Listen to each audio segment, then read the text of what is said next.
Welcome to Reckless Speculation with Brendan Chain and Robbie Davis, the late arriving Raj Mehta. Guys, is it an Indian thing or is it just Raj is lazy?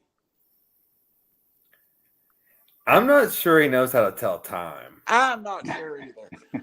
I'm not a graduate at a Cincinnati law school. Correct? So he says. So he says. So he says.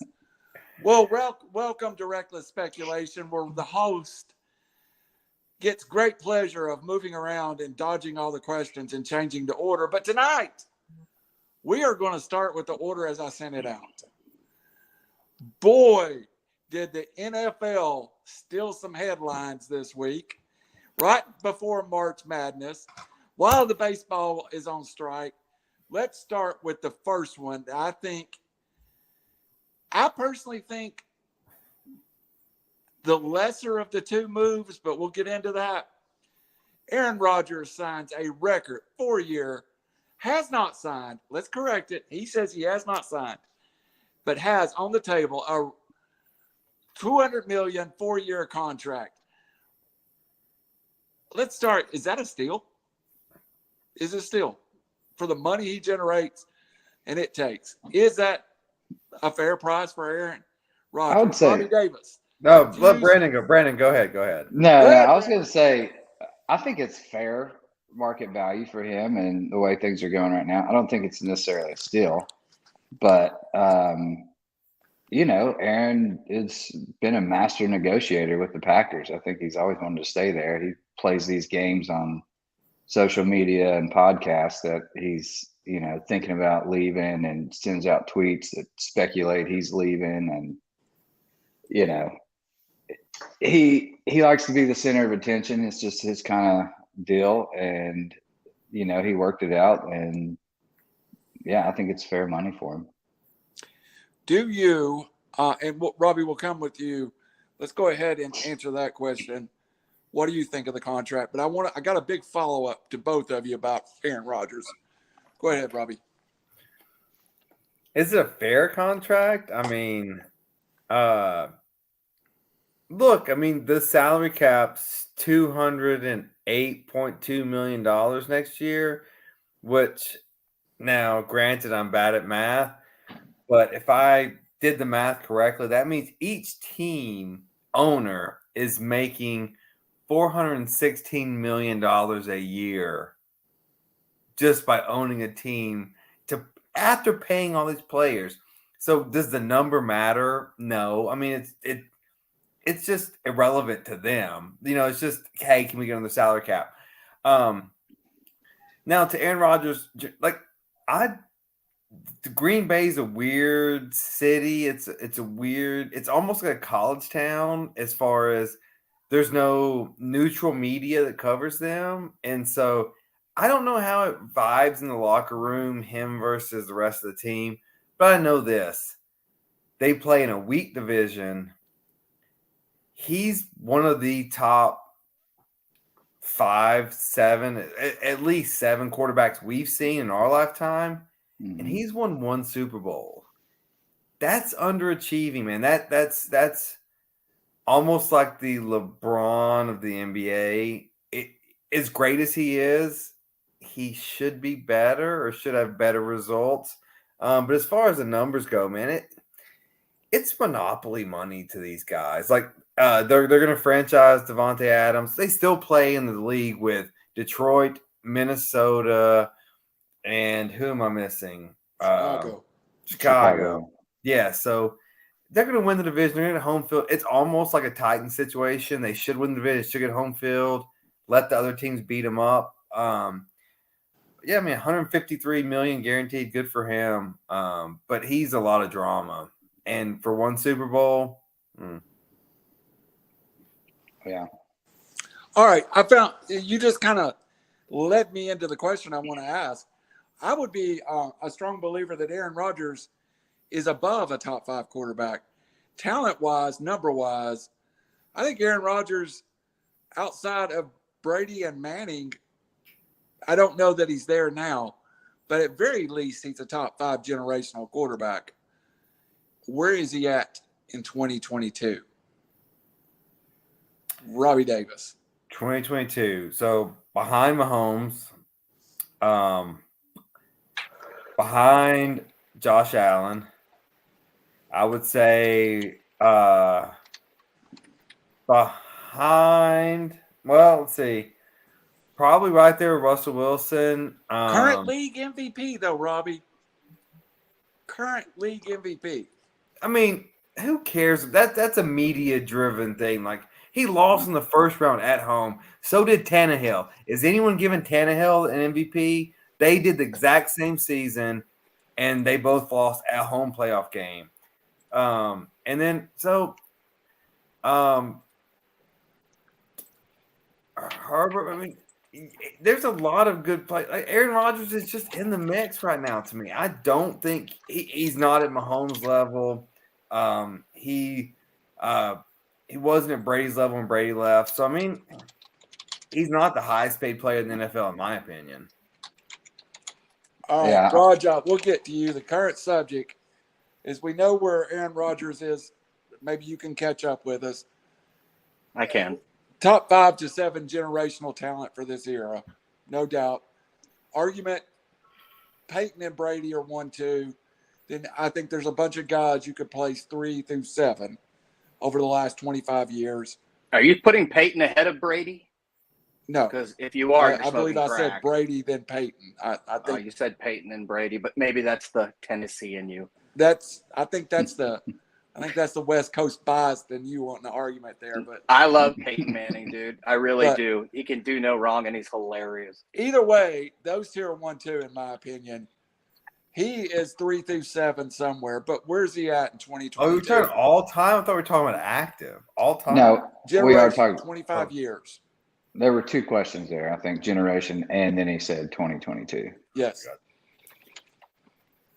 Yeah, I would say so- he's top 10 all time. I mean, matter of fact, Yeah. I would have him higher than you do, Robbie. I'll be honest with everybody. I think the best quarterback in the NFL right now is not Patrick Mahomes. I think the argument comes with the 2 guys that moved this week. Patrick Mahomes is a freak athlete, but you give me a game to win right now, I'll take Russell Wilson over him. But go ahead, Raj. Where do you have Aaron Rodgers? So I'm sure we're going to get into Russell Wilson because why wouldn't we? The funny thing is Russell Wilson is 3rd all time in touchdown to interception ratio. 2nd, now, of course, this depends on games played because Peyton Manning, who's one of the top 2 greatest ever, I agree. Well, Montana, blah, blah, blah, is like 10th or 11th. But Mahomes is 2, Rodgers is 1. 4.83 TDs, interceptions. They had to pay him, unfortunately, and that's what kept Devontae Adams in town so they could franchise him. Yeah, I mean, statistically, sure, he's Dan Marino, but Marino is much more intelligent and a better leader. But, you know, Rodgers there's a lot of aesthetics there. I agree with Rob. One of the best releases of all time. You know, he waited his turn. Everyone remembers him in the draft room waiting until 23rd. There are some additional factors there, to my point. Is he top 10? Yes. But what's his playoff record? Like 12-10 or something like that? It's the same as Matt Stafford's. Damn. Probably very similar to that of Peyton Manning at one point in his career too. Right. Well, That just goes to show how hard this league is, though. I mean, in my opinion, we've got a new bar, which we actually got to watch the GOAT play, the greatest quarterback ever, and see him win 7 Super Bowls. That just is unfathomable. Like, you just don't do that. You're lucky to win 1 in your career, let alone. and Rodgers has double it 1, up. which is huge. And Exactly. that's why I've got to put him up there. And we all know that Green Bay with Ron Wolf and, they were a few players on defense away, a few players on offense, like along the line. Like Bakhtiari was one guy. But I don't want to make excuses for him, but I'm glad he got that ring, because if he didn't, I wouldn't have him in the top 10. But hold up. He'd be a show punny. Before you compare Rodgers to Peyton Manning, I'm sorry. Who was Rodgers' contemporary that he went against in the NFC? Nobody. Donovan McNabb, maybe. I mean, Rodgers was in the NFC with nobody. Peyton was against Tom Brady and Bill Belichick. Like, I think teams win championships. If you switch Peyton to the NFC during that time frame, he's in every Super Bowl for the last decade against Brady or Ben Roethlisberger. Like, that's just the fact. I mean, there's no great NFC quarterback during that time frame of Aaron Rodgers' reign. If Bart Starr were alive and I put Bart Starr in the Raiders, I think the Raiders would do pretty well. Maybe even a leather helmet guy. Yeah. Teams win championships, not quarterbacks. I hear what you're saying. Quarterbacks get you there, though. I mean, NFC's won just as many as the AFC. Rams, Tampa, Giants, Eagles, New Orleans, Green Bay. Obviously, what about Drew Brees? He's a contemporary. Is he pretty good? Yeah, he's won one. Rodgers won one. They've been to what, 4 collectively? The NFC, I mean, it's just not been as good historically as the AFC has been. So in the last I feel like you're morphing your argument, but you're an attorney, so of course you would. But wait, we got an attorney shout out in under 12 minutes. Damn it! I bet the over. Usually you give it to yourself, so Chain and I did lose on that one. No, man. I mean, he's top 10. Whatever. So, Robbie, the one thing I will say is the one contemporary that's a great quarterback in the NFC over the same time period was Russell Wilson. And I don't think we can debate that. Russ has been to 2. Aaron's been to 2. So, I don't get this whole yes, Aaron Rodgers is great, but $50 million a year, great. He hasn't proven that to me. I mean, but again, it's play money for them. Yes, pay him, go for it, but don't give me this Aaron Rodgers is the greatest quarterback of all time argument, because he's not. Yeah, but it's relative to the time and where the quarterback standings are at this point. There's nobody. Who else are they going to get that? Oh yeah, I get that. Take them. You know what I mean? So you have all relative, and it's always spend it. Like I said, you're the capologist. They're not stupid. Well, maybe they were $42 million over the cap this year. And they just signed him to this huge contract. But I mean, if you're Green Bay, don't you feel a little dirty that he's just holding you hostage and you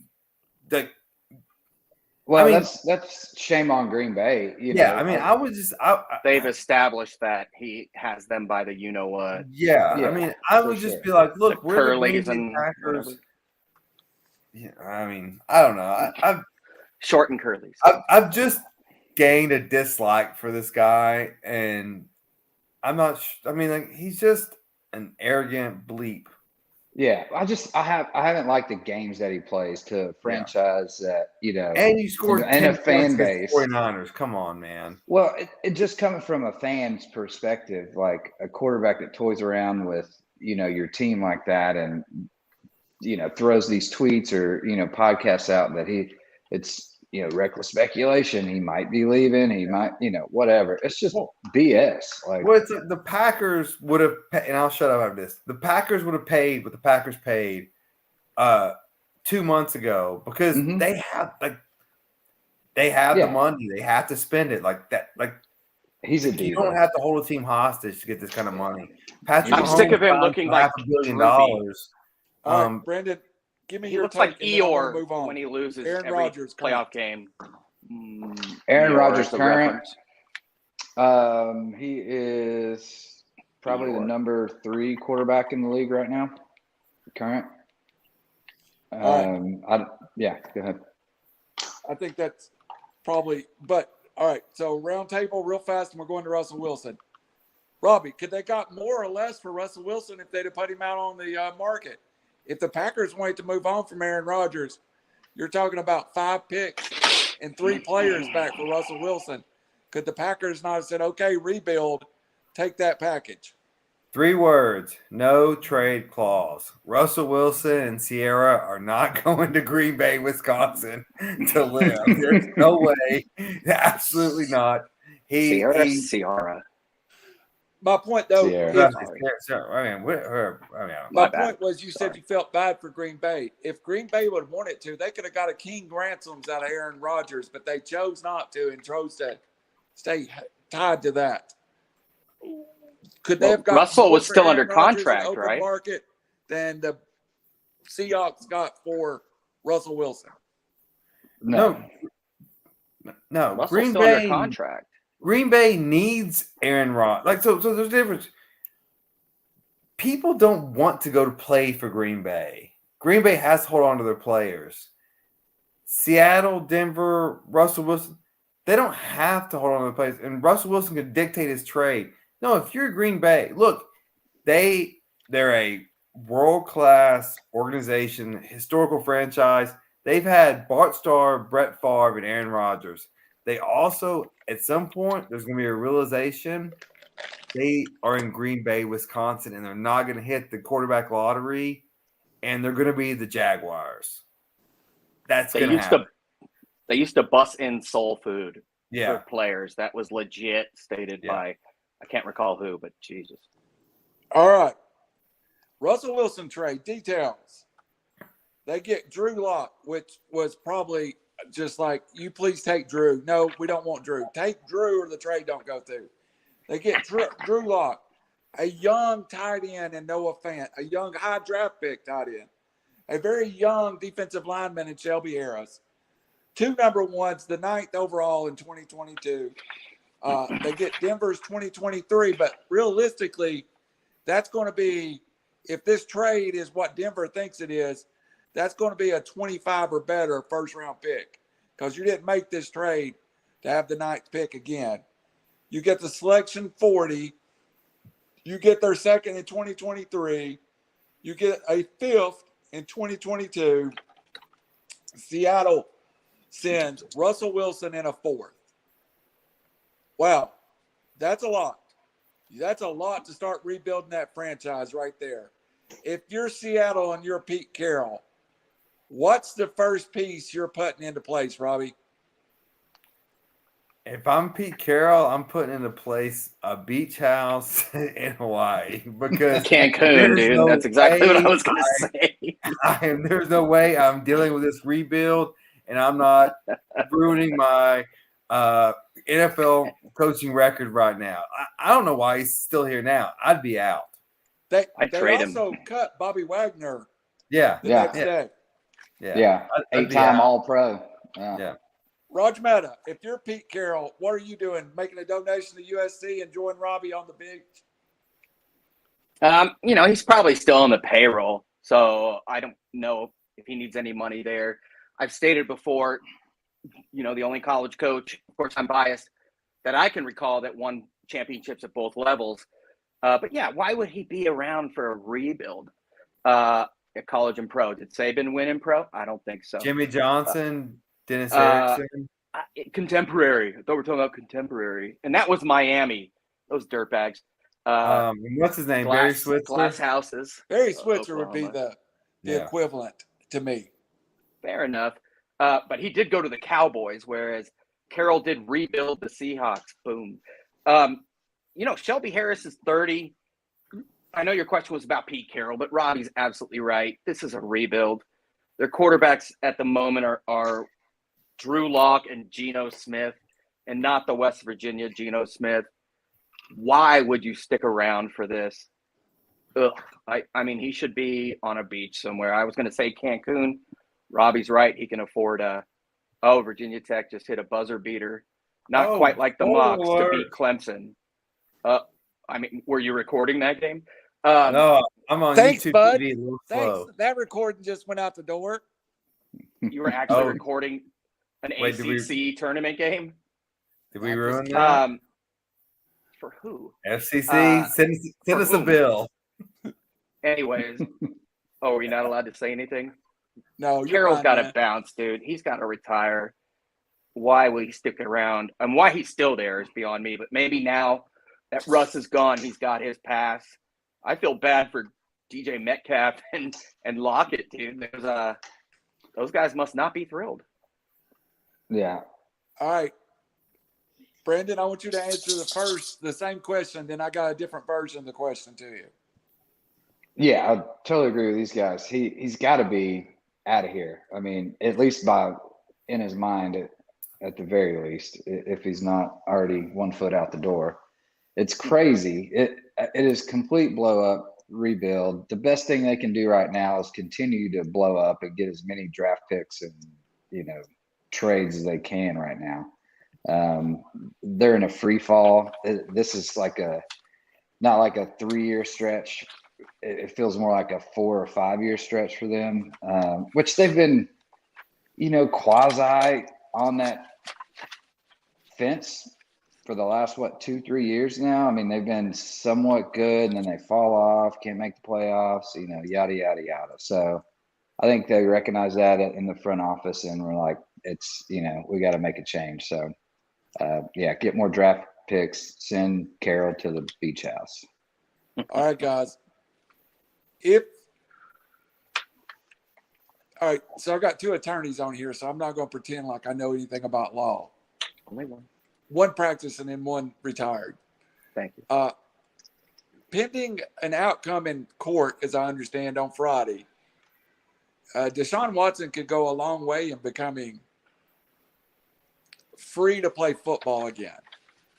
What if Seattle flips a couple of these picks for Deshaun Watson? Is that rebuild now 2 years? Could you go out and get a Malik, the kid from Liberty, or a Kenny Patrick? Put him on is there a quarterback in the rookie draft class good enough to do the Kansas City rebuilt pattern? They are a lot of talent in Seattle as far as skill position. Is there a quarterback out there that they could pull in?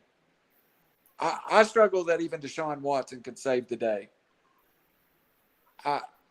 Somebody tell me there's a plan to this. Raj? Brandon, go ahead, Chain. No, I was going to say, are you saying that Deshaun Watson's better than Russell Wilson? No, I think Deshaun Watson is an elite quarterback, though. There's your answer. So if it didn't happen with Russell Wilson, it's not going to happen with Deshaun Watson. I'm just saying.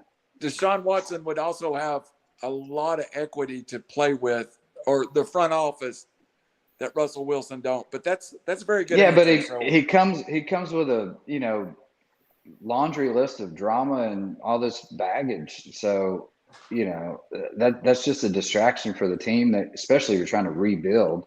So I don't see it. I don't know too many teams that are going to want him, if depending on how this verdict goes. But again, it's NFL. People want to win now.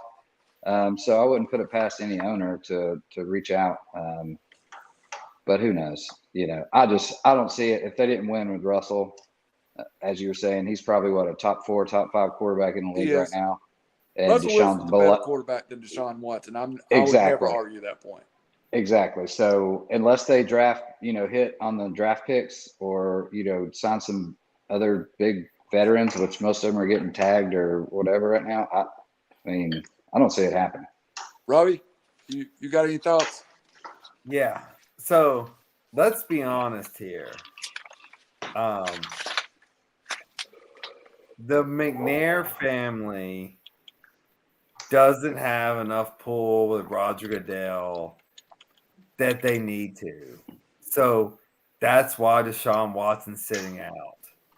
Deshaun Watson's going to sit out as long as he has to, until all these legal battles come through, because the McNair family can't push Goodell to do something. If this was Jerry Jones, I bet things are pushing a little faster. I bet criminal investigations are going a little faster. Again, reckless speculation, allegedly, but this is my theory. That look, hey, if you're Bob Kraft, you're damn sure this investigation is getting closed quickly. but you're in Houston, you're in a metropolitan area.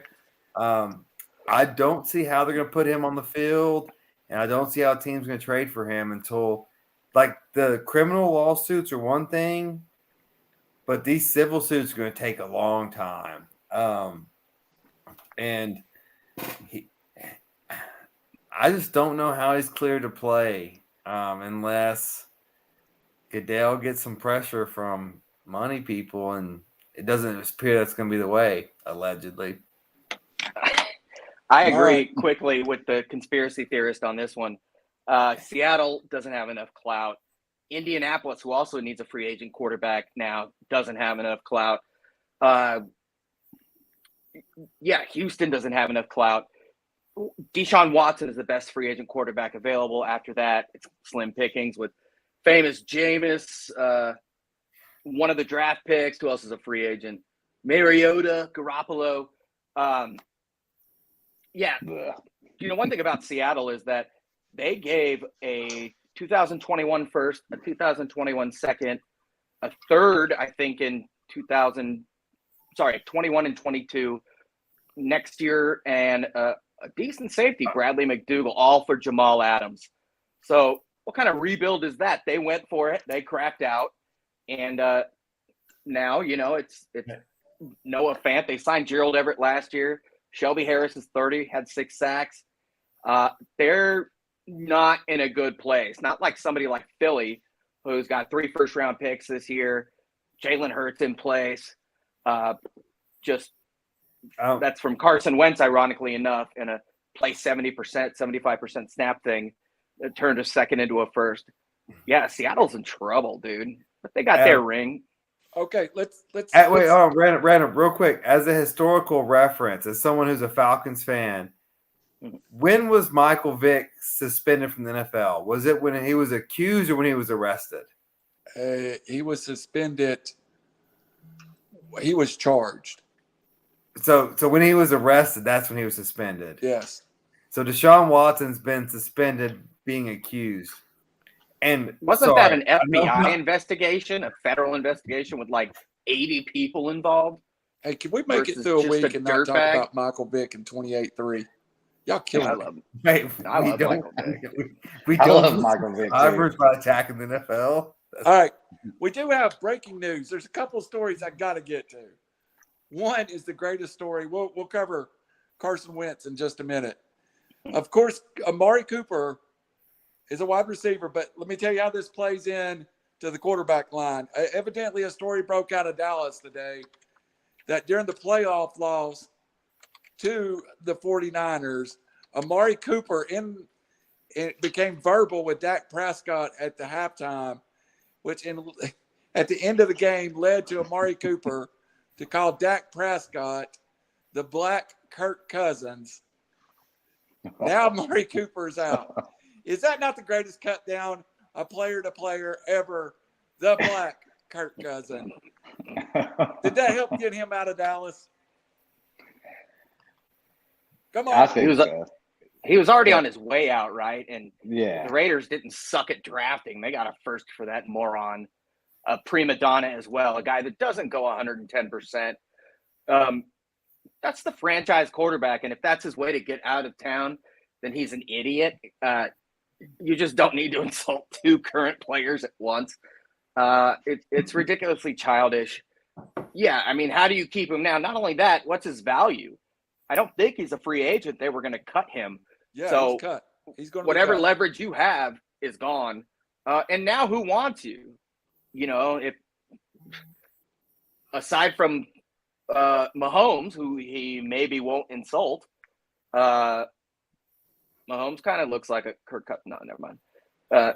Just bad, dude. Like, I don't get it. Churlish, as they say on Key and Peele. Alabama, prima donna. Still a great line. Still a great line. It's brutal, dude. Brutal. All right. A great line, but there's no sense in talking Cowboys right now. All right. Well, let's jump to something that does matter. And I think the worst mistake that any team has made so far. The Colts, who paid a second-round pick for Carson Wentz, now trades him for a third-round pick. Indianapolis is quarterbackless on a team that I thought was pointed in the right direction. He throws 25 touchdowns, 7 interceptions last year.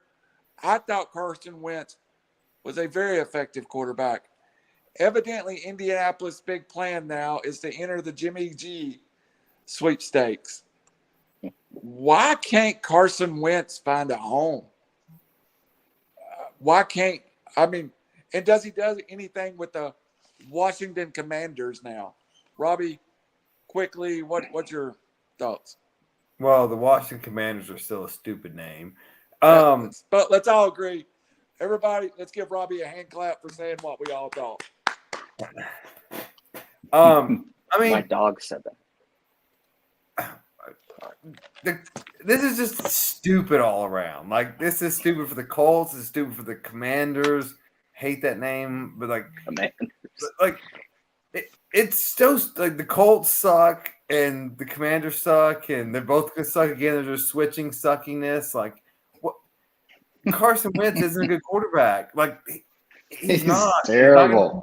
I guess he's gonna be better in the NFC East than he is the AFC South, but there's only one good team in the AFC South. There's none in the NFC East. So, just toss him around. Look, there's only 13 good quarterbacks, and you don't have one. But I bleep hate the Commanders' name. So the Washington team, they're just stupid. The fact they gave anything to get Carson Wentz, they just go and die. And they're paying his full contract too, which is like $23 million he's owed this year. Which is stick with Heineke. Said go and die. Heineke he fared well last year. Serviceable. Go die on your sword. But literally, what has Carson Wentz really done? Okay, in Philly before on the Super Bowl run, he had a good 9-game stretch or so. He got hurt. That's what he's injury prone. Yeah, that was the best thing seriously. that happened to him. He had a good 9-game stretch or whatever that he was in the lead for the MVP. Got hurt. Nick Foles won the MVP. Then he got a big contract deal, and he sucked ever since. And he can't stay healthy. He's terrible. I don't even understand what the thought process is there. That is just absolutely ridiculous. What a terrible trade. It is as bad as their name, and that's what they deserve for calling themselves. Yes. I've never cared about the Washington team, but I hate them now. All right, They guys. had Fitzmagic. They had Heineke. I think they got Fitzmagic. and They had 2/3. They had serviceable guys. Their defense was historically bad, and that wasn't supposed to be the case. Yeah, it's just more. And they were injured as well most of the year. They had some big injuries there. It's just moronic across the board. It's terrible. Wentz throws the most crucial interceptions. Initially, I would have said, and Chain would have Matt Stafford, but Wentz now has the trophy. Man, he passed the baton. Yeah, All right, guys, with the Texans game. I want to. Raiders. Last subject on quarterbacks. We'll come back to the Calvin Ridley. I want to go through some quarterbacks. You give me they're still on the market. You give me a yes, no. You own a franchise that's a quarterback away from the Super Bowl. Can any of the following guys get you there? We will start with the bottom quarterback on the available list, number 10, Marcus Mariota. No. Mariota. Ain't won nothing. Marcus, high draft pick. No. Start with it, Jane. Absolutely not. Robbie? I love the guy. Just No. Two Titans fans. They know the difference. Wait, is this are we talking about in the NFL? Can he win in the NFL? No. I guess No. no. Raj. He's a backup. I'd take Vince Young over him for sure. I don't Vince Young understand is actually the allure. a winning Suddenly he's quarterback. mysterious. Y'all stay with me. Yeah. Quit segment. Ryan Fitzpatrick. No. Depends on the O-line and how good the team is. Are we talking about Maybe. winning a playoff game? Not winning the Super Bowl, but Just getting a Like a NFL serviceable- quarterback. Yeah, I'd take Fitzmagic all day. Why would you want to Like serve? in 9 and Jameis 8. Winston. No. No. Probably not. Robbie, would you have Jameis Winston on your fantasy team?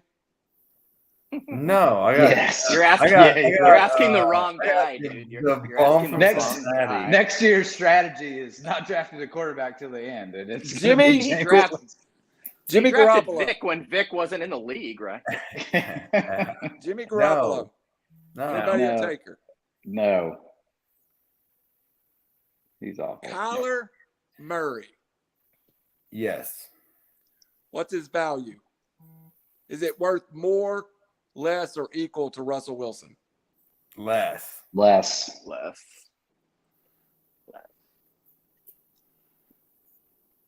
He might be like a couple How about notches Derek above Carr? Tannehill. One I'm more- not a car guy. He's I'm going to very throw a couple polarizing. wild cards in. We've already talked about Watson. You Derek guys Carr. like Derek Carr? Yeah, exactly. Nope. He's the worst quarterback in his division. No. Yes. Yeah, he's Who in a isn't very the tough worst division. quarterback in that division? I know. gets- You could stack a bunch of people in there. Exactly. Lastly and leastly, a guy with no weapons all of a sudden, Matt Ryan. Not now. No. Old He's Matt got Ryan. Pitts, though. Pitts is good. Can we get to Calvin Ridley already? Yeah, let All Rob right. take this one. I really don't want to talk so about this, bad. but let's stall it out. Alabama. Let's listen to the whole story because it's the stupidest thing on the history of the earth. Evidently, during his suffering of mental illness, Calvin Ridley deposits $1,500 into FanDuel, takes the Falcons laying points to the Jacksonville Jaguars, and now is suspended for 17 games. The Falcons now effectively have one wide receiver on the roster signed. Kyle Pitts and a bunch of crap. Oh, the O guy. Isn't Cordell going back with them? No, he's not re-signed. Not Not yet. yet. He'll But- be there. Isn't it Cordero? I'm going to ask the first question. Does the Sorry. punishment fit the crime? We'll start with the attorney. That's you. Does the punishment fit the crime? And so from just text messages back and forth, I think Brandon and I are going to disagree on this one.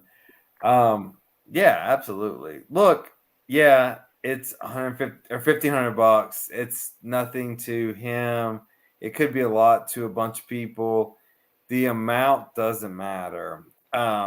Look, the way the collective bargaining agreement works, the more money the league gets, the more money the players get.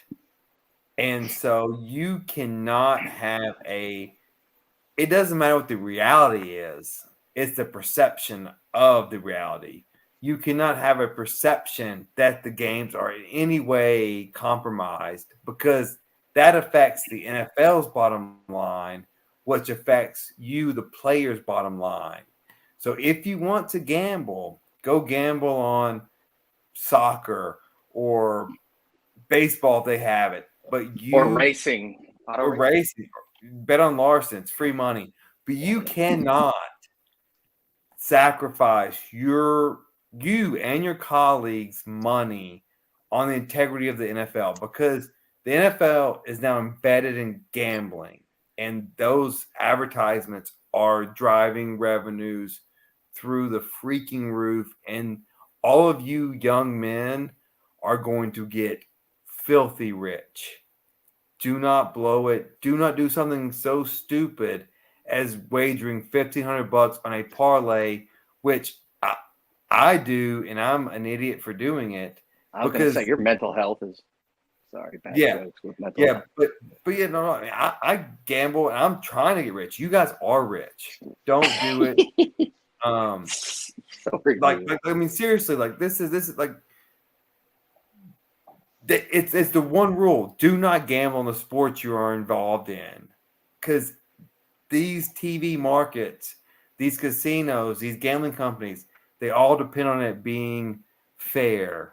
Fair being in quotes, but damn it, that's what it is. So, yes, the punishment's severe, but they have to send a message that this can't be allowed.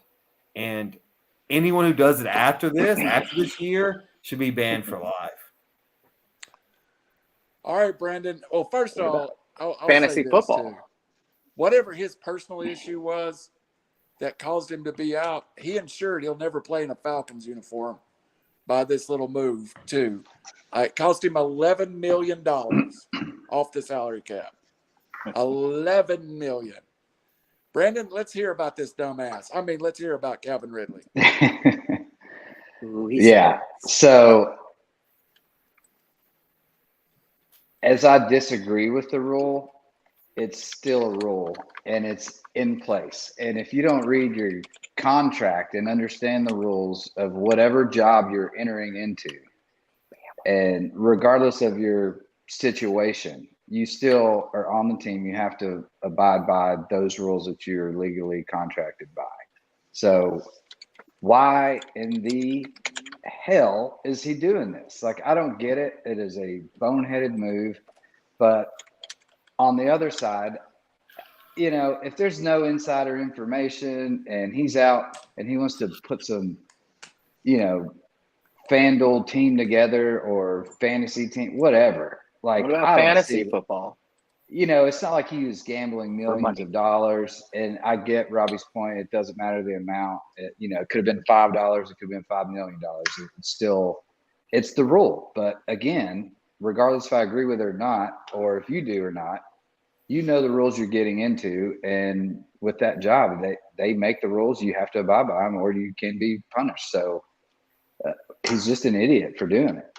Did he Before just set a Raj goes, hold on lineup, just a or did he second. actually bet odds?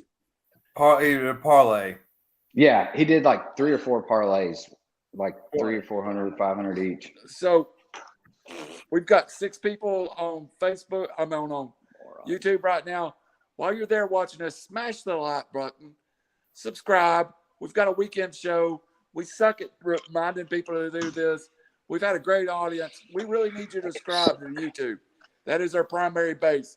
Sorry about that. Subscribe, and you'll get the first notification when we go live Sunday for our bracket selection show. Raj Meta, please clean this mess up. Yeah, I mean, what an idiot. I mean, the fact that there's always a prima donna sense with, and sometimes it's not these kids' fault. Often people come from underprivileged, you know, underfinanced areas. They're treated like a king.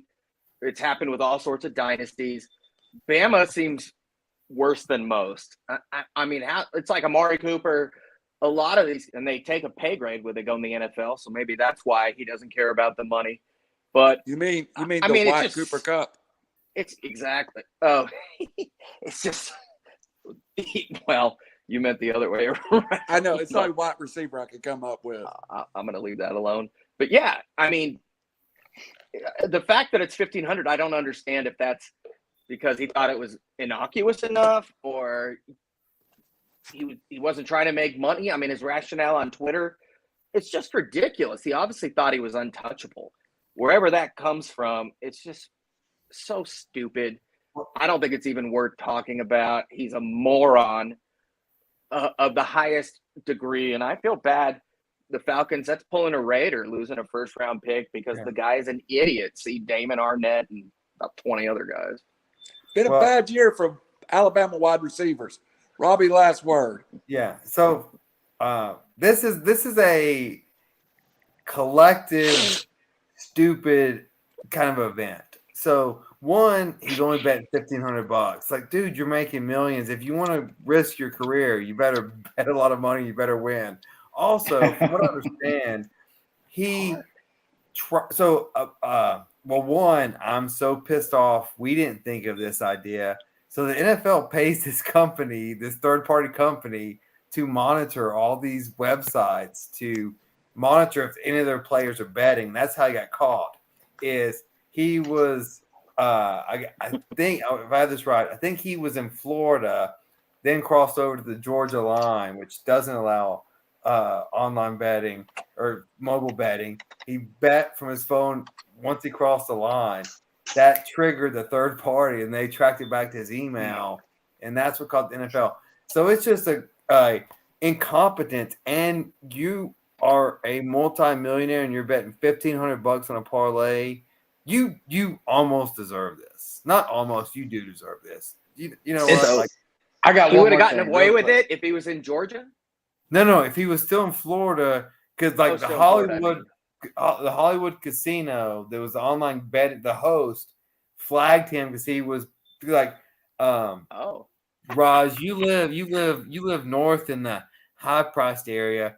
I live down there towards Georgia, so I can move into my living room, and I may not be able to gamble. I have to go into the northeast shed that I have, fair point. and I can gamble a little bit. But You if mean you the go into $800,000 Georgia, you can quadplex play. you just closed? You can play DraftKings fantasy college football in Georgia. So take it from a guy that gets up on Saturday morning and drives to No, Georgia to put in. so- lineups. What's the difference Okay. between fantasy football You- though? Can active players do that if they it's put money? No. it's too in depth. You know, it's a Oh. little easier around this situation. I know everybody, you know, now with legalized gambling and all these apps and everything, go old school. Give your friend some cash and like have him go place a bet for you. Like, then that's untraceable. You know what I'm saying? Like, if you're Or gonna just- be dumb, Just gamble on golf if that's what you're. I mean, if you want to Say that. just don't gamble on the sport you're involved in, like. let me sign up on a gambling account and bet football. You know, with Calvin Ridley. My What an favorite, idiot, man. my favorite Michigan buddy, Rich Jasper, who does such a great job along with our buddy Tom. He's of the same ilk. You would think he would just have one of his buddies do it. Not saying that nobody on this call has ever done it, but I personally know of one situation where somebody was locked out and wanted to bet on Tennessee, and somebody placed it for them. So that's what friends do, man. You make those bets for your friends, don't you? And then you don't pay them. That's what friends That's do. right. Look, I don't know what you're can't talking say about. He got paid. All right, guys. Rich, great point. Rich, Tom, I think may be joining us Sunday for our show. Just to mention the two people that we do have booked. Former beat writer AJ Cook from Knoxville will be joining us pre-game to talk about some of the storylines, and then post bracket reveal. AAU coach Roy Pankey from Tennessee Elite will be joining us to talk about brackets. And one thing I told him to do when he comes on, I want to hear where the mid-major, where that crack 15-12 may have happened. But let's move on to my favorite time of the year. And just what an amazing start for us folks here in Chattanooga. We'll let it play.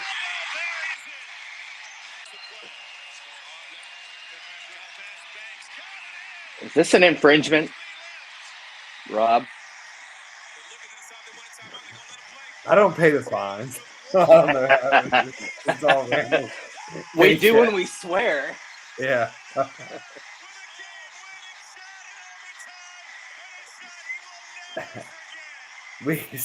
Someone needs to get up to date on copyright law, though.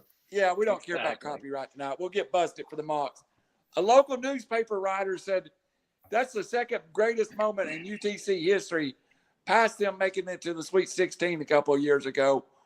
Lead story on ESPN, Sports Center. Special way to start the tournament for the Mocs. Robbie, were you watching the game when it happened? Absolutely, I was. Happy to see it happen. I mean, well, one, happy as a Chattanooga resident to see the Mocs advance. But I mean, even if you aren't, I mean, that's March. This is for people that love college basketball. This is the beginning of the greatest month of sports. And then maybe the greatest period rolls over to the Masters. This is it. This is what it's about. And like watching the games tonight and all weekend. And I can't wait for that SEC tournament. I mean, almost a half court shot to win it in double coverage. It was awesome. You know, Raj, you and I had debated several times on the show. UTC went healthy as a dangerous basketball team. Malik Smith Oh, yeah. Southern Conference Player of the Year. De Silva, the Kansas transfer. Here's the thing about Malik Smith. He left Wright State because he couldn't get playing time for Trey Calvin, and now he's the Southern Conference Player of the Year. There are guys at this level that can absolutely play basketball, Raj. Chattanooga, is it Malik or Malachi? I've always wondered, but you would know better than I. It's sure. Malachi. Regardless, His he's a mama, player. his mama said that every time she went to church, the preacher would preach on Malachi out of the Bible. So she He thought would it was kick her. preordained his name should be Malachi. Yeah. That's awesome. Chattanooga has Look become at that a knowledge. transfer destination, and it's not even a stepping stone, really. Like, they haven't lost players. Really, the coaches are the stepping stone from Will Wade, who's somehow still employed, to McCall, to Lamont. He's not going to be around very long. It's become a legitimate program, and they have guys that look like, I'm not just saying that look like, but I mean, that's a legit D1 team. And, you know, my wife is a UTC alum and my kid's 7, and he loves baseball because he watches and follows it. They both watched this game, as I did, a bit disturbed by the defense. And in the first half, the way that Furman was out coaching them and doubling almost every time the ball got, and the Mocs were just turning it over. But to their credit, they out-coached them. They adjusted in the second half. The one thing about DJB is I thought he took an extra dribble with that left hand that kind of at the Ingles mark that kind of it was a short dribble that I think confused the two guys. But yeah, my wife and kid were like, is every game like this in college basketball? And I'm like, no, man, I watch like 300 games a year. I've watched my entire life. You know, that's arguably a top 5 moment for any game that's not in the big dance. But it's March Madness, and that was really amazing. From the camera angle to the chubby kids jumping, those guys were getting some hops. One dude was like flipper with his feet like this. Some dude's in his underwear. Just beautiful camera angles, beautiful shot. It's Jimmy Fallon's going to be excited, but yeah, I had friends that for somehow watch because they didn't know the city existed until I moved here, I think. But anybody that loved college basketball watched that game, and it was a legendary buzzer beater. And yeah, they can play. D'Souza, when he wants, I was questioning the substitution patterns. Maybe he was getting tired, but he was dominating. You know, when they play smart, when they move the basketball, that is a legit team, and you don't want to see that team in your bracket. You know, bracketologists were putting them on the 13, even the 12 line, which is respect, right? When they went to the Sweet 16, what were they, a 14? I mean, you would know, Randall. I believe they were 11 seed or a 12 seed, to be honest. Oh, well, regardless, this is a legit team with players that could play not only internationally, but even, I mean, D'Souza, he's going to make a roster, in my opinion, in the league. You don't want to face this team. And, yeah, I was very happy for them, and it's great for the city, as Rob said. Robbie, did you have a follow-up before we go to Brandon? No, go to Brandon. I'll talk. Brandon, you don't live in the city, but you live in the metro, outside the metro area. Around here, I have a friend that's staying downtown at the hotel where on the river, the one where Scotty's is at. He said there was probably 50 people in the bar after that game to celebrate. That's not Chattanooga sports usually. Was it the talk of your area too? I mean, it seems like a big time story nationally. Yeah, it definitely was. And typically, you know, in the past, I haven't really followed UTC that much. And, you know, because you guys, you live down there, local sports, and they've been really good this year. And I think a lot of people started to take notice of that. And it's kind of you know, even UT's is really good as well. So just kind of a home state kind of feel that you get from people, but watching them and that shot was just amazing. That's what March is all about. I mean, I don't watch 300 games a year like Raj or Robbie or you even. Which is sad. I just I I don't start know that getting I've into watched 300. basketball when March starts rolling around, late February, I'll start getting into it.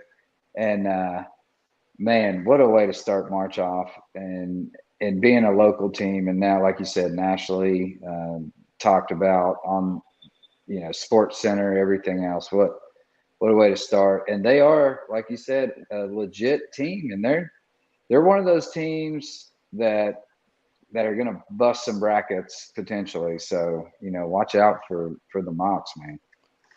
That was a nationally recognized game. Even my sister, who's older than I, a radiologist who went to USC that doesn't know anything about basketball and sports, saw the highlight.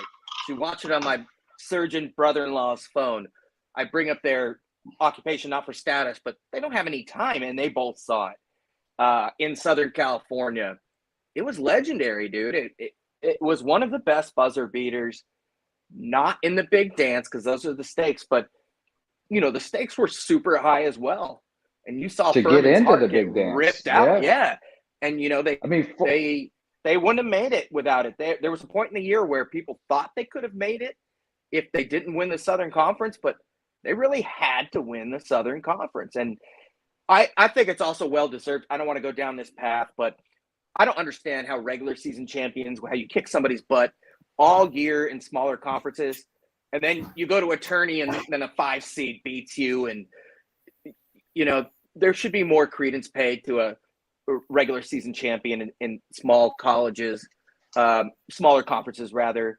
Some of them allow them to host the tournament. But yeah, long story short, it was magical, dude. It really was. That's what I kept saying. I was in disbelief. I was impressed on how he even got there. I mean, he got the inbounds pass and dribbled his self all the way down the court with no pass. They didn't stop ball. And made that. Yeah, that was incredible to me. They really messed that one up. Furman did. There is not 100,000 Moc fans like they are of some school, but there's a real loyal 4,000 or 5,000 Moc fans at every football game, every basketball game. I thought it was loud. I don't know if y'all are aware of him, but there's a guy named Dwayne Gass, the Big Kahuna. For 35 years has been the in-game host of Moc basketball. This was his last season. He was at the game, and I thought it was just 35 years. He was doing it when I was still a student. Nice way to go out with a Southern Conference championship. Well, the Mocs can get a decent draw. I mean, we'll see who they draw against, but they may can win. I saw a couple of draws. We all saw the one with Tennessee. That's not going to happen. The one I liked is I saw a draw. Jerry Palm's kind of a dummy. I thought that would be a UConn UTC matchup. I kind of like that. I want them to get someone. They can't get a super athletic team. They're very athletic themselves, but if they draw someone that's just super athletic, I think they're in trouble. So anybody come to mind you would like to see them matched up with, Robbie? I mean, I don't want to say. So the team that just popped in my mind was Texas Tech. Even though they're big and athletic, you say you don't want to watch them against. I kind of like that if they can score, because Texas Tech can't score. If you can get hot, even some bank 3-pointers, that's an NCAA team that I kind of like.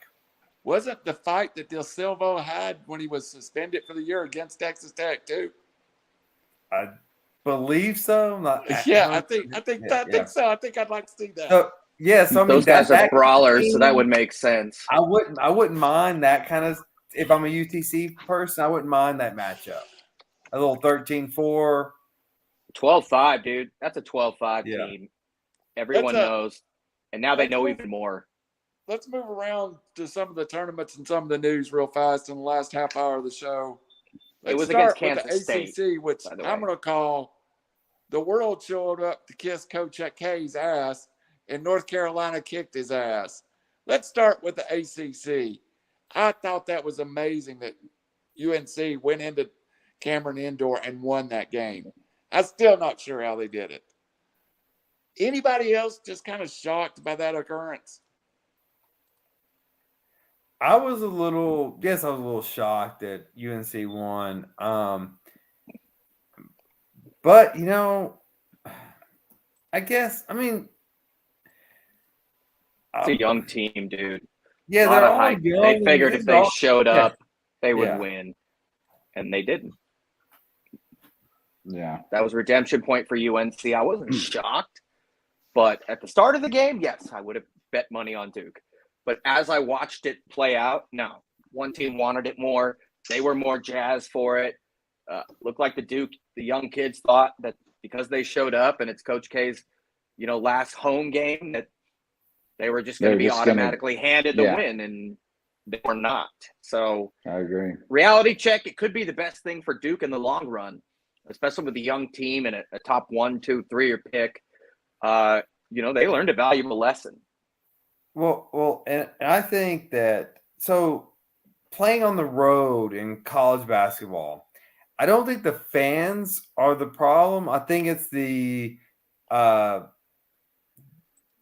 gym's kind of the way it's built. So take Knoxville, for example. When teams go to Knoxville, you're shooting in a dome compared to a 9,000 seat arena.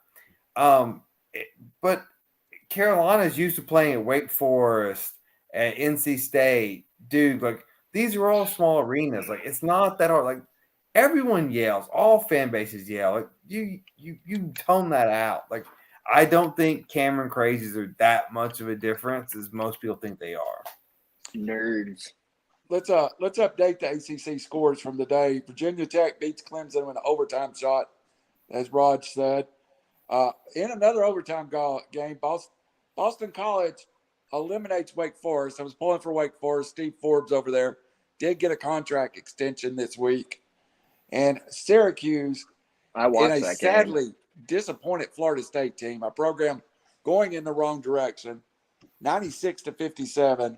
In what must be a horrible game right now, Louisville leads Virginia 4-7 after 8.5 minutes of basketball. Hey, how about the sucker punch from one of the Boeheims, dude? Randall, I want to ask you Sucker punch this. that guy.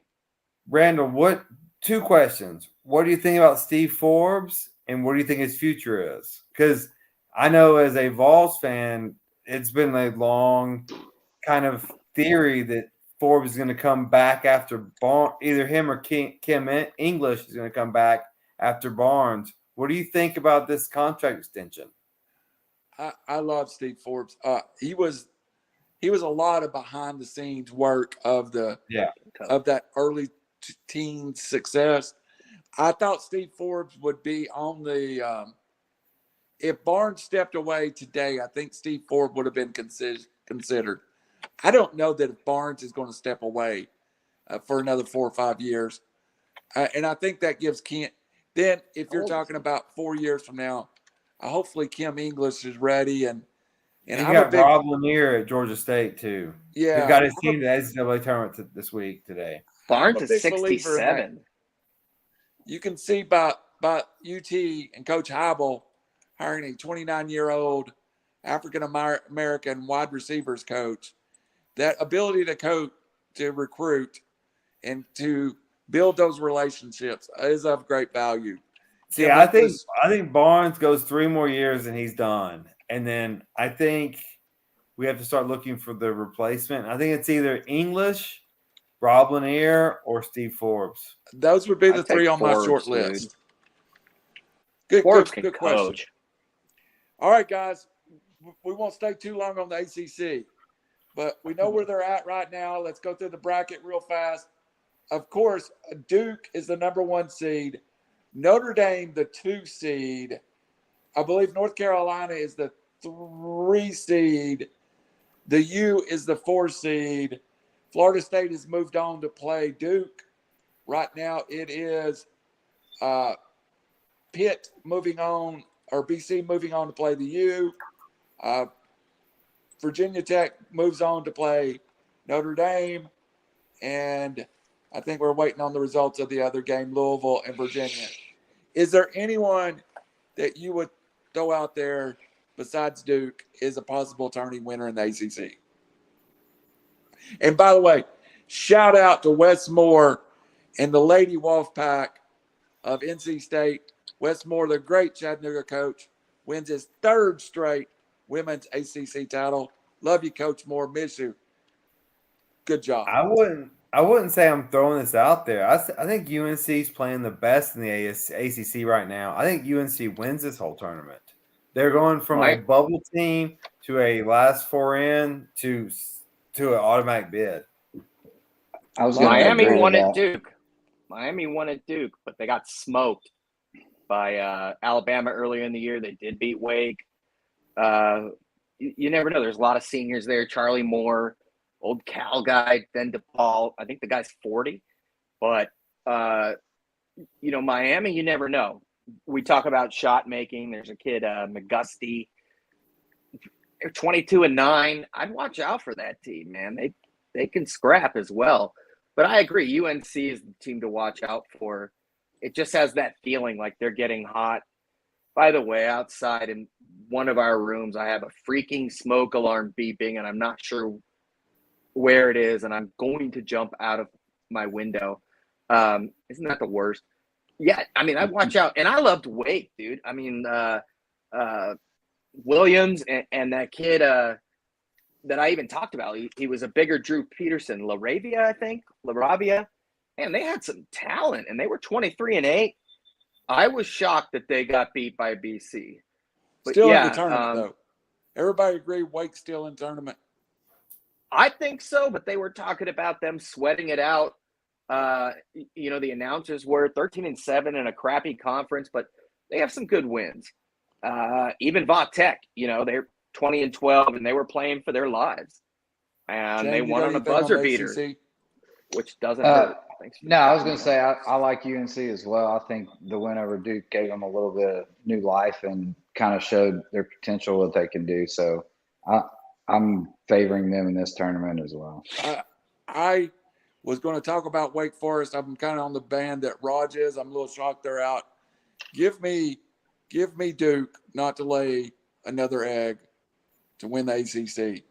Let's move on to the Big Ten. Currently in action, Penn State leads Minnesota 43-41. Earlier today, Northwestern, in what must have been the worst basketball game in the history of the world, 14-15 Northwestern beats 10-21 Nebraska, 71-69. Of course, over in the seeding bracket, the Illini hold the first seed, Rutgers the fourth seed, Wisconsin the second seed, Purdue the third seed. Tomorrow night, Thursday night, Indiana plays Michigan, which may be a huge basketball game for somebody winning getting in the tournament. Losing out, Yeah. Robbie Davis, you already had it. That look, either I mispronounced something or you already had a plan. It took you 6 teams to even get to a point where it matters. Who'd you say again? You said Northwestern, Rutgers, Nebraska's got talent, dude. They don't have any talent. Stop it. They just won at Ohio State, dude. yeah. McGowan's will play at the next level. Oh my God, Bryce that's McGowan, like saying he's a freshman, dude. That's Bryce like saying McGowan's Vanderbilt beats Florida. They got talent. It's nonsense. So I'm saying Bryce McGowan's can play. The Alonzo Big Bird Ten scored at flooded Arizona with State. nonsense, and all those teams can just piss off. No, you do have Ohio State. You got Michigan, who's playing for a bid. They are on the bubble. Wisconsin, Illinois are good teams. The Big Ten tournament is going to get interesting, but it's only going to be interesting on Saturday and Sunday.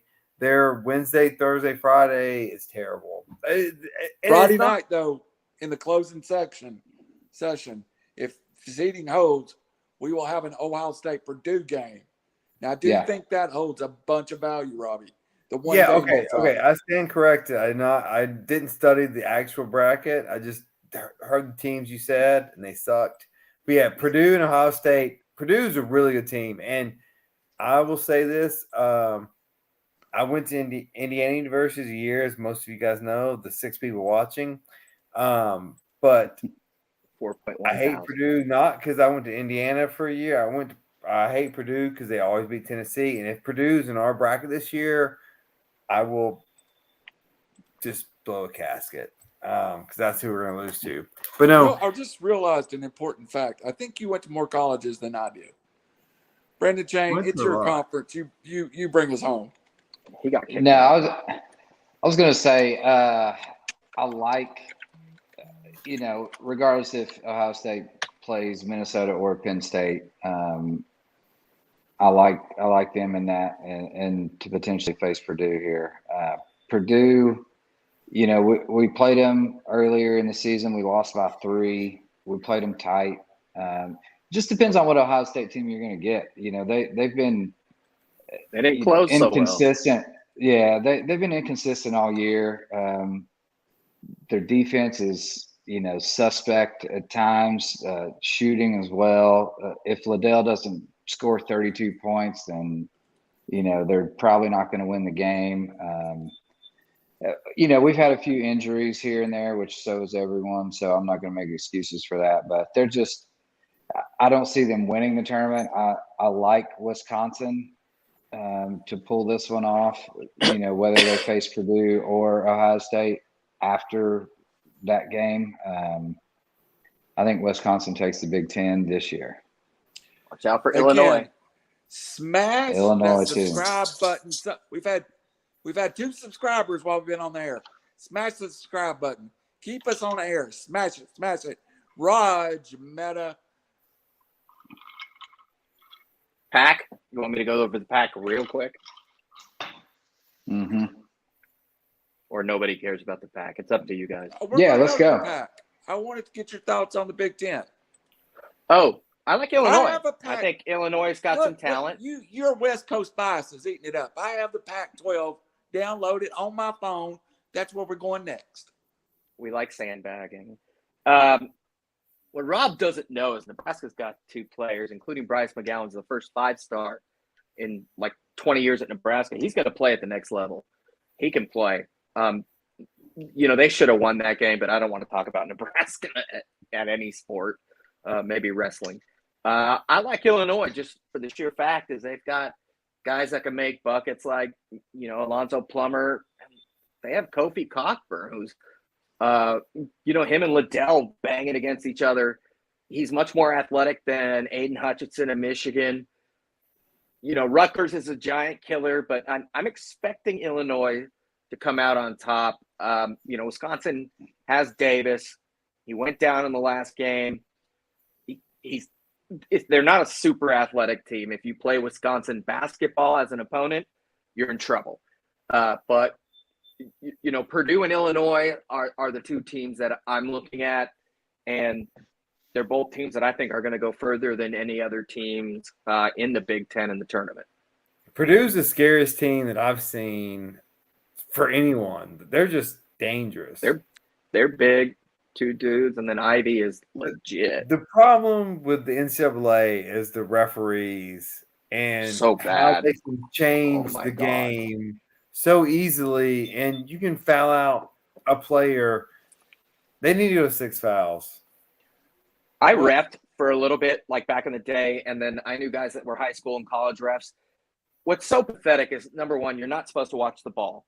You watch the action. Number 2, they'll talk about in the first half, we're going to call this. In the second half, we're not calling this. We're going to call that. As if that dictates, it literally dictates the pace of the game. And then you see a kid like UTC, that Ledford kid, every time he came in, because he's a bench player and maybe possibly being a white guy didn't help, he got called for a foul. And I thought Furman was murdering Chattanooga in the first half.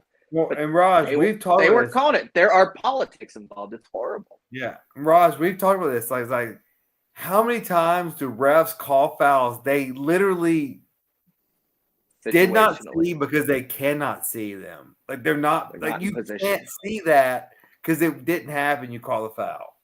Or the wrong ref, like out of position, the Yeah. guy at half court calls something when there's another guy right there. Yeah. And you're taught to just do it with conviction and back up your other ref. Just blow your whistle hard. But college refs, oh, they're so bad. I almost wish they'd be just, like pick up, call your own fouls. All right, let's move on out west. And your friend Wayne Tinkle, I think it is at Oregon State. Oregon State. I hope he signed a big contract after last year's Sweet 16. He did. Because his ass goes 3-27 this year, loses to Oregon for the third time, 86-72. I mean, guys, have you ever heard from the Sweet 16 to 3-27? Anybody? They only lost two guys too, and one guy, Ethan Thompson's not even in the league. Yeah, they had some trades. It was historically bad. Statistically, they got better this year on paper. Statistically. Don't be that guy. No, I'm just saying, but they caught a strike of magic. They made it into the tournament last year, and those guys shot lights out. Like they did. It was unbelievable. The threes they were making. I mean, their shooting percentage was like 56-60% or something. I mean, it was unbelievable, and it's a once in a lifetime deal. Like you just don't see that. It was the first time in 35 years they made the Elite Eight or Sweet 16 or whatever. So, congrats to him. Congrats to him for getting his contract. He got paid. It's hard to get players in Oregon State. Sanford beat Arizona State 71-70. And right now, Washington State leads Cal 35-23. Let's quickly buzz through the top seeds. The Arizona State game, by the way, sorry to interrupt. They were up 12 with 3:01 left going to the free throw line. Only Bobby Hurley can blow it like that. Like 3 missed 1-and-1s, turnovers. It was pathetic. I've never up 12 with 3:01, and they are stepping to the free throw line, and they lose on a 4-foot bank shot buzzer beater. It was. I was just like, dude, and that's the hottest team in the Pac-12, and the happiest team is Arizona because Arizona State can shoot, man. But like other shooting teams, we talked about Bama and others. You get hot, you get hot. If you don't, you don't. And they got cold in the last 3 minutes of the game. But they had a couple transfers. Marion Jackson from Ohio. They were on fire, dude. Beating UCLA, all kinds of teams. The Wildcats are the happiest because they would have gotten ASU the next round, and that would have been a dogfight. So let's talk about that. Arizona, the 1 seed, Colorado, the 4 seed, UCLA, the 2 seed. Your Trojans, the 3 seed. Robbie Davis, you had a point, and then I interrupted you. Go ahead. Oh, my point. Just after the tournament, can we talk about Georgia basketball and like how bad they are and how good they should be and just the epic failure that they have? We're gonna get to the SEC. But I'll go ahead and jump on the Pac-12 tournament. Look, I think UCLA is a really good team. Arizona, man, though, that coach is fantastic. He has taken the Gonzaga model and made it to a better place to go play basketball. He's doing great. But USC, though, man, they're dangerous too. So those are the 3 teams, I think. And really, it doesn't matter. They're all through the tournament. And that's where the big conference tournaments don't matter. It's all about seeding. But USC, UCLA, Arizona, they can all play, and they're all going to play really well. And then Oregon could play themselves in. I don't know. They're kind of shaky. But Oregon's not bad. But then there's talent there. The problem with the Pac-12 is always a problem with the Pac-12. They live in the Pacific time zone. It's Is hard is for the is committee and it? everyone to watch them. The So conference you does gave us them a no couple of favors. teams. It's Is it pathetic. is it an Arizona UCLA final or is it an Arizona Southern Cal final? Anybody I got think a? it's I mean, I think Arizona wins the I think tournament. it's Arizona UCLA. Arizona's a damn good team, and they're a Final Four bred team. Yeah, they've been one of my favorite teams all year. I said it earlier a couple months ago. They've made me a lot of money this year. Side I'm a note, the fan of them. Vols waxed them in Knoxville. Well, it was in Knoxville, so of course the Vols Yeah. can't lose at Thompson Bowling Neutral Arena, court. so. I agree. They got 4 guys that are going next level at least. I like that Rob brought up Georgia because the Justin Here kid, who was probably Georgia's best player last year, has been sensational as a 6-man for Arizona. They've got the player of the year in Matherin, 2 guys that are going to block shots in Coloco and Ballo, who's a transfer from Gonzaga, Tubelis, the guy here, Kirk Risa. If they get hot, they're the best team in the country. But if they don't, like Rob said, Knoxville's it's probably the hardest place to play right now in the country. And they held their own, but that's just, that was their first loss, I believe, which is, they only had 2, I think, all year. One thing about the Pac-12 is USC and UCLA were fortunate. And now that I say this, they'll get upset because they avoided ASU. They avoided Colorado and Oregon. UCLA plays the Washington State Cal winner. Washington State's hammering them right now. That's a bad matchup for WSU. USC plays the Washington Utah winner. Washington's got Terrell Brown, who led the conference in scoring, another transfer.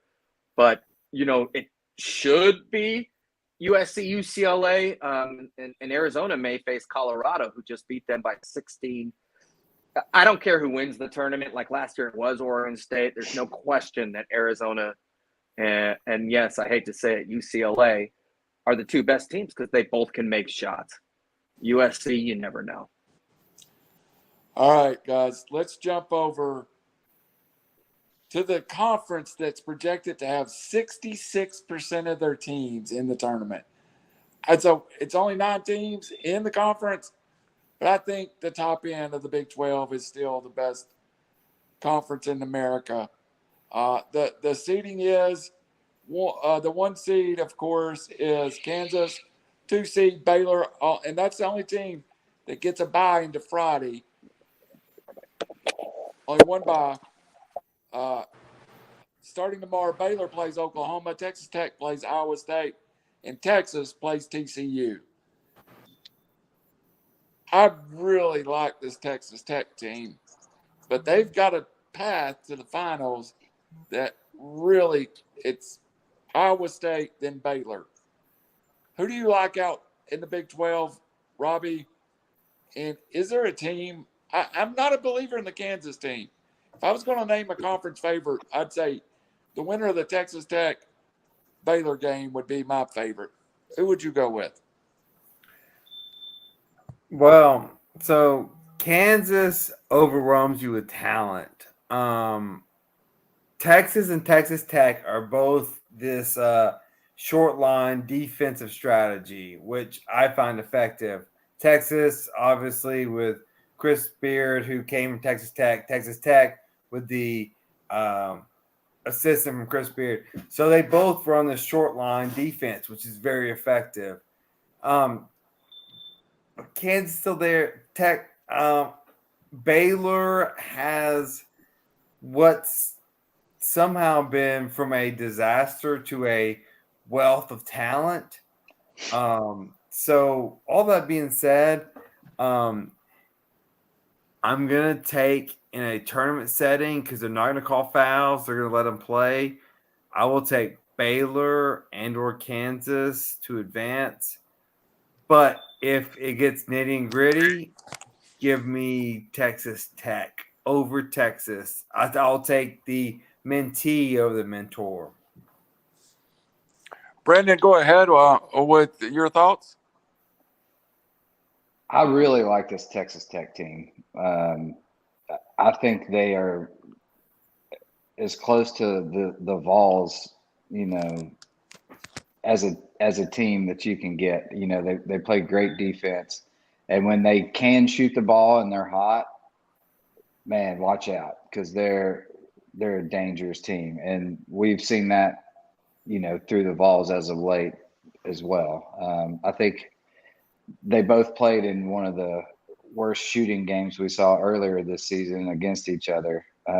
It was, I think, both teams shot like 20-something% in that game, which And I was. think I gave the over on that game as a Yeah, so. I don't remember what the score was, but I don't think they broke 100 combined. But it was bad.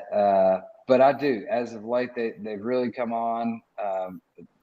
They're one of my favorite teams in the Big 12. I'm always kind of more of an underdog guy. Yeah, I'm not going to take Kansas. Baylor, I could see Baylor doing something here. Texas, no. Oklahoma, blah. So, yeah, my odds are on Texas Tech. Even if they don't win necessarily, I think they can make it to the final game in the Big 12 championship. But I do like them, especially in the big tournament, is one of those teams that are just dangerous, that can make it pretty far. All right. Well, I don't think Rod's going to make it back, so let's just move on. Anybody want anybody crazy there before we move on? Nope. Let's go on to Tampa, which seems to bother everybody in our text group. The host of the SEC tournament, which let's kudos to the SEC for correcting their issue and putting the SEC tournament, I think, in the place it should be in Nashville for the next 12 years. And it's going to be a great setting for the SEC tournament. Of course, I don't even have the scores so far going on.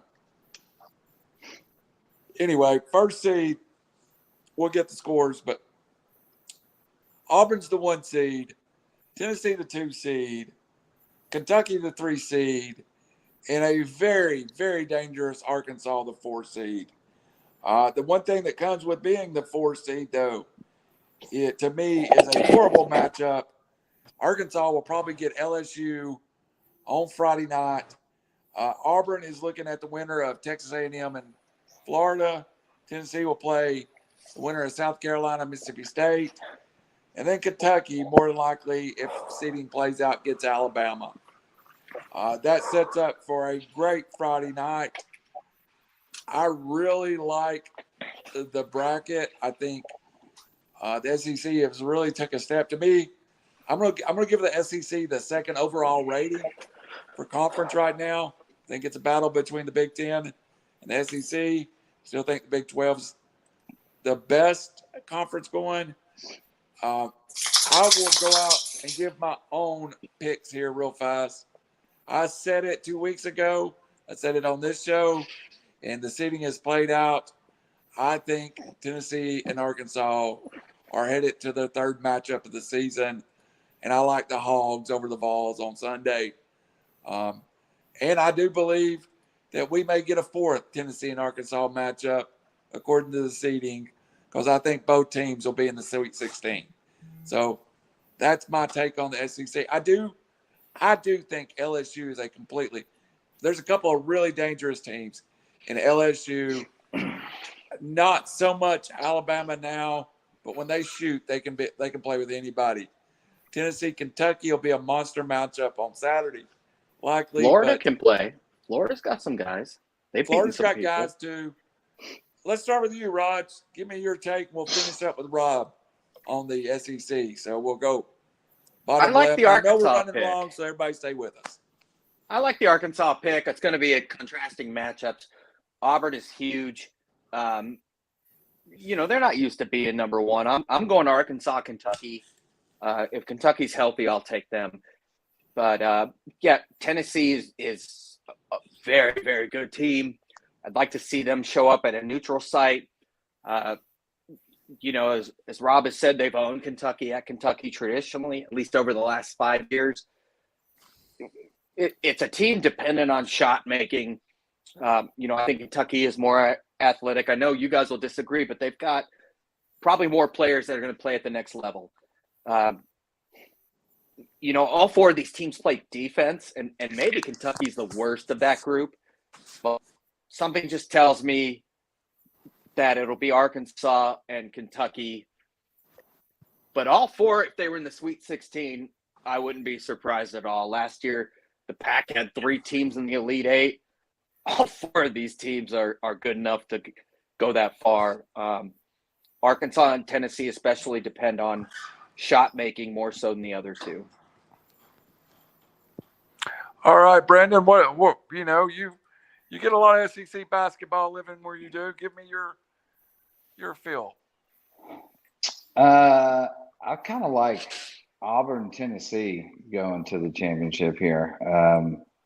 Arkansas has showed some pretty good life as of late, but Auburn's still a tough team, and they've won some big games. They've been in some big situations, so I don't think pressure's going to get to them. I think they play D well. I think if they can rebound offensively and get that second and third opportunity, that's a game changer there against Arkansas. So again, Tennessee's going to be it's a big matchup with UK, but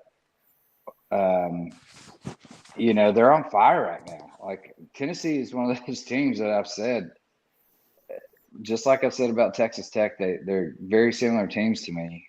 When they play D well, but when they're shooting the ball, man, just watch out because they can go on runs that you just can't come back from. So, do you trust Vescovi? That's my go-to. Do you? I do, and I do trust Vescovi. I trust Chandler a lot too. Chandler, this kid is amazing, and I think when it comes to backs against the wall, you put the ball in that kid's hands. He can make some stuff happen, whether it's facilitating or taking to the basket himself. So I really like Chandler a lot, and I think he's one of those difference makers for sure. So yeah, I see that being the matchup. It's tough for me to call the championship here. I would probably give Auburn the nod slightly, but man. I'm just, you got to be wary of this Tennessee team right now. All right. One thing I would say about Vescovi, and we'll go to Rob. I was kind of shocked once the all SEC team was named. Vescovi earns a first team. Kenny D. Chandler earns a second team. And Zakai Ziegler earns a third team. So I had those flipped. Robbie Davis, tell us why we're all stupid and Tennessee's going to win the tournament. So, if Tennessee's gonna break this curse, they're going the first time since 1979. A lot's got to happen. By the way, I got good feedback from old people about they'd rather have the SEC tournament than an Elite Eight. But I also I was a fool if I included the Final Four. Yeah, so go ahead, Robbie. That's old people for you. Yeah, right. Sorry, old people. Sorry, old people. So Tennessee has been borderline. So Tennessee has been fantastic at home, and Raj knows that atmosphere at home is incredible. They're gonna have to go on a neutral site. They're gonna have to win. But they've got 3 guards that play very well, and they play well together. And it's a guard play tournament. And I don't know if they can combat Kentucky's strength right now. I agree with Brandon. I think it was Brandon said Arkansas is going to beat Auburn. I think Arkansas is going to be in the championship game. Tennessee's got to beat Kentucky, and that's going to be a strong point. But either way, it doesn't matter. It matters in the tournament, and we had the great matchups. We can beat anybody. 14-13 final. Arkansas and Tennessee, and that's not football. But Tennessee can damn sure win this thing. Oh yeah, hell yeah. Yep. You know what, Robbie? 3 point guards. I'm going to wait for your bet. You're nuts. And I'm just going to see where it comes from. I got a feeling we might hear at a conference tournament pick for your bet. You're nuts. Or you go back to NASCAR like you always do. We have 7 people watching an hour and a half. And you all don't think that people care about us on YouTube. If you're watching right now, Don't sell us short. Subscribe. And you could be the first when we go live at 5:30 on Saturday with everything you need to know about the conference, about the brackets. I promise you. Hey, LSU could beat Auburn, Arkansas. 4 point. Don't sell us short, Randall. 4.1 thousand in the last 7 days. Absolutely. That's kind of crazy. Absolutely. Dude. And I agree with you, Robbie. But here's the most important thing. If you listen to this hour and a half special, I promise you, in the hour and a half, you will hear the name of the national champion. Promise. You will hear all 4 teams in the Final Four and the Elite Eight. Not that we're going to pick them to be there, but we'll at least say their names. I will pick the Final Four first. Fair. Well said, Randall. We'll cover every team on the selection sheet. All 68. I'm just going to you will hear. I know. So how bad is Georgia? Who's going to be the Mom next Georgia coach? Georgia's terrible. I know. I have no idea. Kirby Smart. You know what I had a Georgia fan tell me? This is the problem with their basketball program. I was discussing basketball with a Georgia fan. He looked at me. He said, "You can talk about that if you want to, but I'll sit here and bask in my national championship." Come on, dude. Yeah. Well, what if you asked him that question last year? Well, Then they what's haven't won one. What's so he long. basking in? They had to put WD-40 on the trophy case to get it. Yeah, open, they've so. won. They've won Seriously, a what are they championship. basking in? They've won one since 1980. We've won one since 1980. Also, who the fuck cares? Yeah. Oh, But you know what? They have won since 1979? Well, A SEC basketball tournament. We're just going to keep talking over it. An SEC basketball tournament, which we have not. second grader said the F word. So let's move on without the F word to Brandon said it. my favorite segment One of the white guys. of the show. Each week, you I'll get pay to the hear expert opinion on who will win the week, who will make you money, who will make you rich. So 52 weeks, either Robbie has picked Kyle Larson or Quaaludes the are Vols. kicking in. Hell yeah. I'm jealous. Well, stay with us for the next 2 minutes to find out which one he picks this week. I'm going to start with the most prepared man, usually, who has an actual pick that didn't start looking before the show started. I'll go to Brandon Chain. So I've actually got 2. So you get a bonus pick this week. Wow. So my bet your nuts first pick is Indiana plus 1.5 over Michigan tomorrow. Stupid. I don't think it's stupid at all. It's Juwan Howard's first day back. First day Tell us back. what you really feel, Rob. Randall, Tell us what you really feel. Can we get a budget for me to get a buzzer? Bzzz. Can we? I'm going to get Is a that the buzzer sound that installed. buzzers make? Yeah, hit that mute button for the Davis over there. He said, No, "Bzzz." I like Indiana right now over Michigan. I know they just came off the big win at Ohio State. You know that may get them in the tournament. Blah blah blah. Whatever. I don't care. I like Indiana plus 1.5. All right, we have now derailed. that was my first one. My real bet your nuts is Texas Tech minus 7.5 over Iowa State. Love that one. Texas Tech, like I've been bragging about, they're one of my favorite teams right now. And yeah, put some money on that. I think what they lost, or Iowa State lost by 4, or no, they lost by 4 to Iowa State the first match, and then won by 12. They're on a heater right now when they're shooting the ball well. You need to pay Let's your go. research team more money. I'm do research. not gonna comment. All right.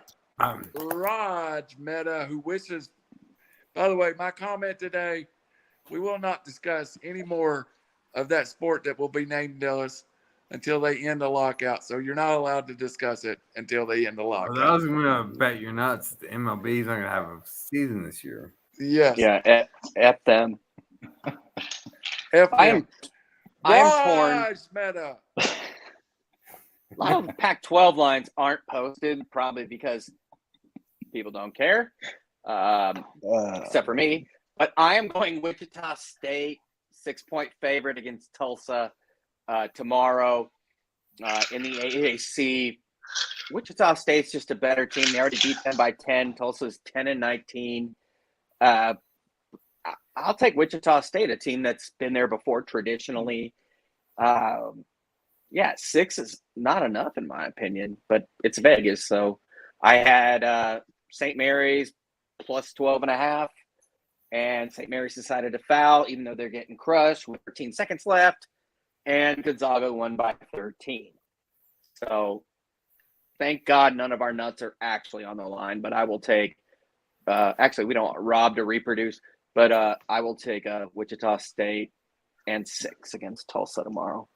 I'm going to go next because I just feel like I have the urge to get this out first. So I've moved all around different sports. That's how you got a kid. I'm going to go to the world of NASCAR this week Oh God. at plus Here we 400. go. At plus 400. I'm going to take at Phoenix. He's due Kyle Larson to win the race. Plus 400. Kyle Burn. Larson to win the race. Robbie Davis, God. please continue with your pick. Don't be unoriginal, Rob. Don't be unoriginal. That's the worst. Yeah. So Nobody hates anybody more than a copycat. So, look at my notes here. Pretty legible. So, Hey, I've look at my got- Google. I looked up the odds right before I said that. yeah, hold on. So, Do the odds matter? Are those like cheat sheets you used in college? That's so small. Your paper. small paper, small writing. So what I've got for my bet you're nuts pick. I am a believer in the 2-3 zone, and I don't think it can really be penetrated enough to cover a 12.5 point spread. So I got Syracuse plus 12.5 versus Duke tomorrow. And for you NASCAR fans, I've already picked the race. I know, but I'll tell you what, after last week's heartbreak, I'm not going balls to walls as Randall did. I'm taking Larson top 3. That sneaking, these new cars are a little reckless for me. So I got Larson the top 3 finish, not to win it all. If you want to win it all, go ahead, but I'd bet top 3. So I'm going parlay Syracuse plus 12.5 because the 2-3 zone always works. They And lost then- their best player, by the way. He got I suspended know, one but game. that does not of affect Boeheim the because 2-3 he sucker zone. punched. Do you not understand? The 2-3 It does zone. if you're slow as hell. It does. Yeah, it does if your best player is not in the 2-3 zone. No, y'all are talking Yeah, about and offense. you got a I'm talking kid about like defense. Banchero, You don't think Vegas zone thinks about breaker. these things? All right, you guys are dum-dums. But anyway, so Syracuse plus 12.5 and Larson top 3. That's the winning formula. Parlay them, get rich, kids. And Top 3. I need some money because I just bought a quadplex and I need money. I got to pay my internet bill. I need money too. I may parlay That's what rent is Larson for. with Arkansas and go that way. All right. So Brandon's like, I have all the money, but I'm not giving you anything. I know it's like playing Monopoly. Do not pass go. Brandon, hey, just show you can throw it up the screen. It'll probably come to me. You know, if he pulled a penny out of his pocket, Abe Lincoln would probably blink. Oh, All right, yeah, guys. that's stupid. I got to write that down. 5:30 on Sunday. Sunday. Oh, yeah. Before we leave the air, is everybody going to give the ultimate bracketology Final Four picks? Also, we need to start a bracket. So, Well, we need the bracket to come out. yeah, that'll be correct. Sunday, live on Treposaurus. Reckless Speculation. We will have our ridiculous picks. Robbie, last word. No, we'll always, Robbie, wait. Star goes last. We'll start with me. My last word. Join us Sunday for Reckless Speculation live on RiverCity-Media, the basketball special. Raj, I wish I could say something about that sport we can't talk about, but go ahead with basketball. I mean, what are the final four appearances by seed? Last year, UCLA was 11. It's a total crapshoot, but this is the best time of the year. And Chattanooga started it off, and they'll probably continue it, in my opinion. And I can't wait till Sunday. Yeah. 2 11s in the last, 3 years. Syracuse was a 10 before that. Get ready, because we're going to need that Chattanooga-esque team. But, yeah, it's the best time of the year. And I can't wait. Plus, we are far more qualified than Palm or Lunesta. So I'm excited. I'm very excited for once. We'll go to the man that now knows UCLA's in the Pac-12 when he's only 5 bourbons in, Brandon Chain. They are? I'm going to say congrats to Harold Landry and the Titans as a fan base to re-sign him for a 5-year deal. Happy about that. We needed to keep him. We still got a little work to do. And then, yeah, go Mocs. Y'all want to trade for Calvin Ridley? He's an idiot. No. I'll trade a All right, tomato. Robbie Davis.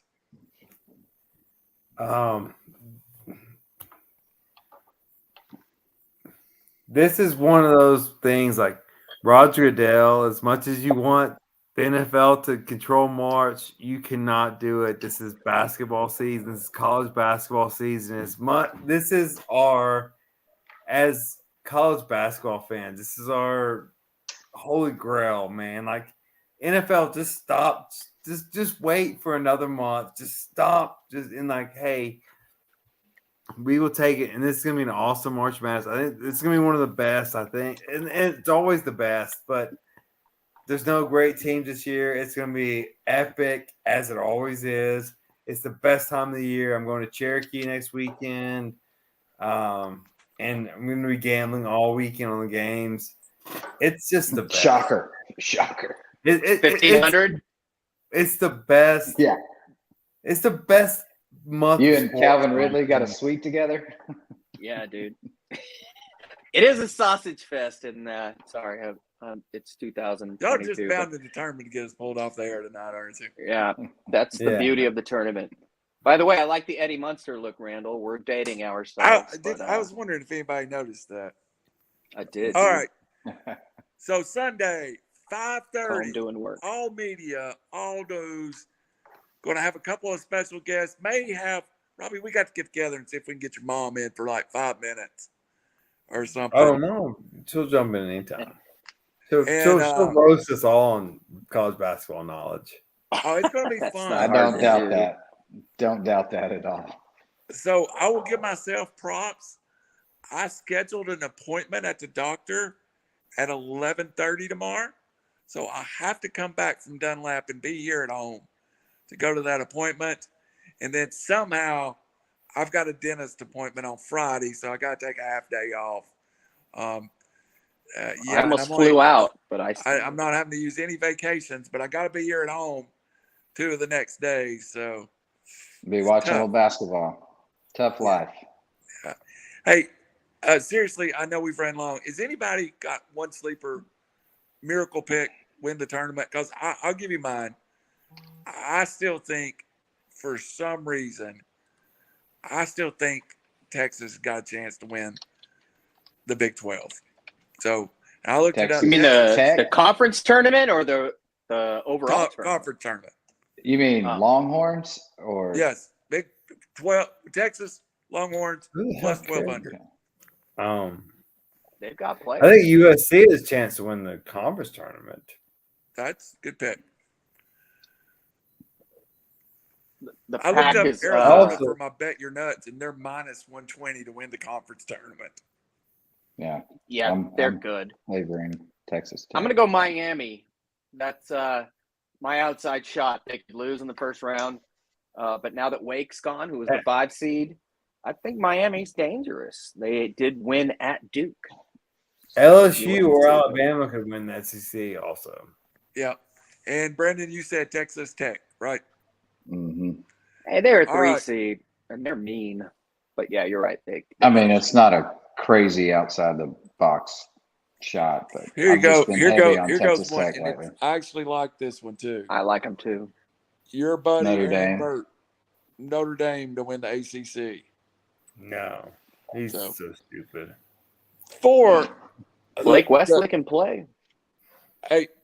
For the great Raj Mehta, for the Stretch the Chain, Brendan Chain, and for the great legendary NASCAR expert, Robbie Davis. I'm your humble host. Kyle Larson again. I'm your humble host, the world's second biggest Kyle Larson fan. Good night. I And don't sleep like well.